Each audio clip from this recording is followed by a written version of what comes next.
Star teachers, YouTube वाले star teachers, जिनको कुछ जानना ना कौड़ी, कभी ब्लैक बोर्ड लेकर कुछ एक्सप्लेनर बनाते हैं, खाली व्यूज बटोरते हैं, उटपटांग ग्रैब्स लिखते हैं और उसके बाद से अपने आप को इतना महारथी समझने लगते हैं कि कुछ लोग उनको फॉलो करने लगते हैं उनके तमाशे की वजह से, और फिर वो जाकर जहां पर जो आता है वो बोलते हैं और उसके दम पर फिर वो पैसे वसूलते हैं, छात्रों से वसूलते हैं। ये सबसे बड़ी चिंता की बात है। ये जो एक्सप्लेनर बनाने वाले यूट्यूबर्स हैं और जो शिक्षक हैं उनमें फर्क है, वो फर्क सबको समझना पड़ेगा। ये जो आकर पैसों के लिए अपना धंधा बना रहे हैं एजुकेशन को, वो एक तरफ है, और इसी वजह से स्कूल्स, कॉलेजेस, यूनिवर्सिटीज में पढ़ाई नहीं होती है। बच्चों से कह दिया जाता है कि भैया तुम कोचिंग सेंटर कोई ज्वाइन कर लो तभी तुम क्रैक कर पाओगे। ये कैसी व्यवस्था में हम जी रहे हैं? ये बहुत बड़ा सवाल है। आज अंजना ओम कश्यप ने वीडियो में देख लिया होगा कि टीचर्स पे इन्होंने कैसी भाषा शैली इस्तेमाल की है। आप सोचिए इनसे आप कैसी एक्सपेक्टेशंस रखते हैं, कमेंट में ज़रूर बताइएगा।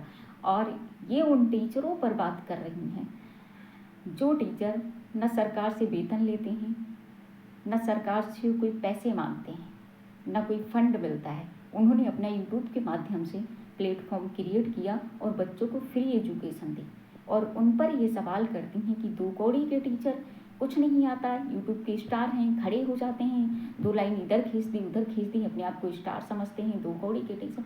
और सोचो कि इन्होंने कैसे कमेंटबाजी ये की है। खुद 2 कौड़ी की पत्रकार होते हुए टीचरों को 2 कौड़ी का बता दिया। जो टीचर हजारों करोड़ों बच्चों के परिवार को एक खुशी दी, परिवार को खुशहाल जिंदगी दी, जिनके आज भाई बहन पढ़ पा रहे हैं, जो बच्चे आज यूट्यूब के माध्यम से एक फ्री एजुकेशन ले पा रहे हैं, जिनके पास संसाधन नहीं होते थे वो भी आज सरकारी नौकरी में हैं, जो बड़े बड़े शहरों में जाकर नहीं कोचिंग कर पाते थे, अच्छे घर से नहीं थे, वे आज अपने घर में रहकर, एक झोपड़ी में रहने वाला बच्चा भी यूट्यूब के माध्यम से फ्री शिक्षा ले पा रहा है। ये किसकी देन है? ये यूट्यूब प्लेटफॉर्म के जो हमारे टीचर हैं इनकी देन है। आज बहुतों की जिंदगियां, करोड़ों की संख्या में बच्चों की जिंदगियों को संभालने वाले ये टीचर ही हैं। जब कोविड का समय था तब कोई भी साधन नहीं थे, कोई भी संस्थान ओपन नहीं थे, तब हमारे वहाँ पर ये टीचर यूट्यूब के माध्यम से, ऑनलाइन प्लेटफॉर्म के माध्यम से हमारे बच्चों को एजुकेशन देते थे। हम सभी बच्चों के लिए एक बेहतर शिक्षा की व्यवस्था की इन लोगों ने, और उन पर ऐसी घटिया बातें कहना कहाँ तक उचित लगता है इन लोगों को, जिनको बात करनी चाहिए। जब हम देखते हैं राजस्थान में बिल्डिंग गिर गई स्कूल की, वहाँ पर कई बच्चे मर गए, वहाँ पर इन्होंने सवाल नहीं किया। और ये सवाल करते हैं किस पर? अपना लेवल नहीं देखते विश्व में इनका कौन सा स्थान है, लेकिन ये सवाल किस पर करेंगे? जो अंजना ओम कश्यप ये भी कहते हैं कि यूट्यूब के माध्यम से टीचर बच्चों से पैसे वसूल करते हैं और व्यूज बटोरते हैं। तो भाई व्यूज तो तुम भी बटोर रही हो, क्योंकि अगर तुम व्यूज की वजह से ये सब ना करती तो शायद तुम्हारी पत्रकारिता का लेवल विश्व में कुछ और होता और निष्पक्ष पत्रकार कहलाती। इस तरीके से तुम एक बदनाम पत्रकार नहीं होती जिस तरीके से लोग तुम्हें कहते हैं।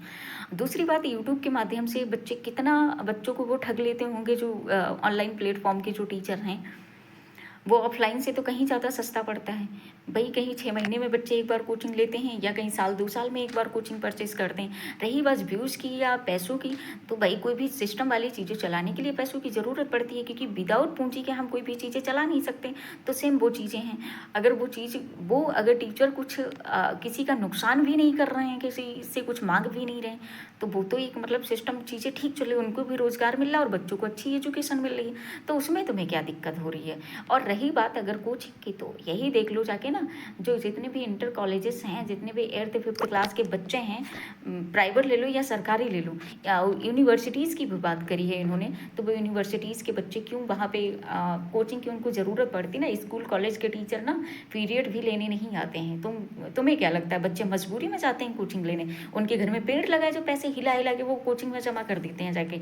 कभी निकलो तो सही से। तुम्हारे टाइम पर हुआ होगा, शायद ये खुद कोचिंग करी होंगी, लेकिन आज ये कोचिंग के विरुद्ध हैं। और कोचिंग के विरुद्ध इसलिए हैं क्योंकि ये सवाल तो नहीं करेंगी, लेकिन ये बच्चों के फ्यूचर पे इसलिए सवाल कर रही हैं क्योंकि बच्चे पढ़े लिखे नहीं, ताकि इनके जैसे मंद बुद्धियों के इधर उधर घूमते रहें और इनके जैसे चाटुकारिता करते रहें। तो वो बच्चे नहीं करेंगे। ये आज की जीएनजी है, ये बहुत कुछ जानती है और तुमसे कई गुना आगे निकल चुकी है। तो इनको गुमराह मत करो ये जो कर रहे हैं, क्योंकि तुमने अगर ध्यान दिया होता, तुम लोगों ने अगर सही से पत्रकारिता की होती, तो एजुकेशन सिस्टम का ये हाल नहीं होता और न ही कोचिंग की ज़रूरत।